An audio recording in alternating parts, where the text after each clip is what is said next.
Hello everyone, I'm back to share with you how I've decided to store my thin metal wafer dies, the ones you get from Paper Tray Inc. or My Favorite Things, Stampin' Up, Sizzix, all the companies that are coming out with them now. This is a 5.5 by 8 binder. I got this from Staples. It's part of the Martha Stewart line. It's a really nice album. I love the color. Excuse me. And you can get these sheet protectors. These are blue. They were on clearance for 50 cents instead of $4. So I thought, well, hey, I'll just get the blue instead of the clear, and it looks fine. I like these because they have a flap at the top of each of the pages, so it helps the cardstock and the magnet to stay in. I bought sheets of magnets from Oriental Trading Co. It came in a pack of 10 or 12, 8.5 by 11 sheets, and they're really thin. You can cut them with your scissors or your paper trimmer, and they work great. They are flimsy, though, so I do back the magnet with some cardstock, but that works easily enough. And I also labeled each stamp set with the name of the die down in the corner on the bottom here, using my label maker, which I love. So, some stamp sets need the bigger sheets. I have a couple sets that are just in the half. You can fit 2 different stamp sets on the one sheet. I didn't put, there's just one per side. Or not one per side, but one per section, I guess. I didn't want to have to double layer them because they do get kind of heavy.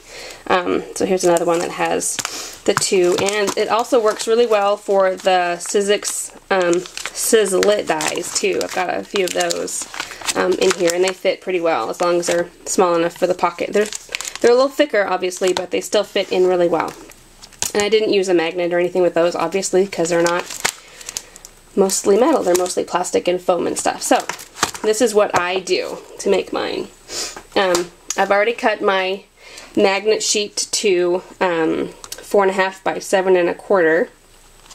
And I'm going to take the sticky backing off. And the adhesive isn't really that great. So if I was going to be sticking it to something that was going to get a lot of wear and tear on it, I think the magnet sheets are going to be they're going to be alright.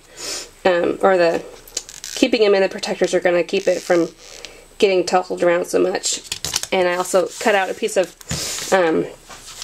really thin chipboard cardboard, the same size to match the size of the magnet. Now this is the Doily Details die, and it's kind of, they're not that big themselves, but I couldn't fit them in the smaller size, so I ended up having to use the full size sheet for this particular collection.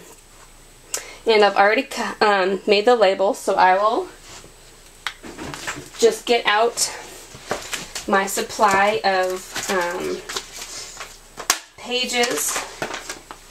So they come like this. The smaller size comes in sets of 5, and you can get these particular sheets for a full-size regular binder for 8.5 by 11 if you wanted to.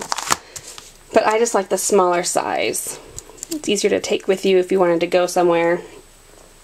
And then I just label the outside on the pocket on the bottom corner of which doily or which die this is. I started doing the company names, but it's kind of easy to tell which company it is. Lots of the Spellbinder dies are coppery color. Paper Tray Inc. and Stampin' Up! Feel different. I don't know, they just kind of look a little different too. So that's how I've been storing my dies. Eventually, I'm going to make a catalog and have a die shape or a die cut of each style and stick it in a separate binder so I know what I have instead of having to lug. The binder's getting kind of heavy, so I don't want to have to carry that with me to the store to remember which I have so I don't buy another of the same die. So I hope you got some ideas on how you would want to store your wafer thin dies. Thanks for joining me, and I'll talk to you soon. Bye-bye.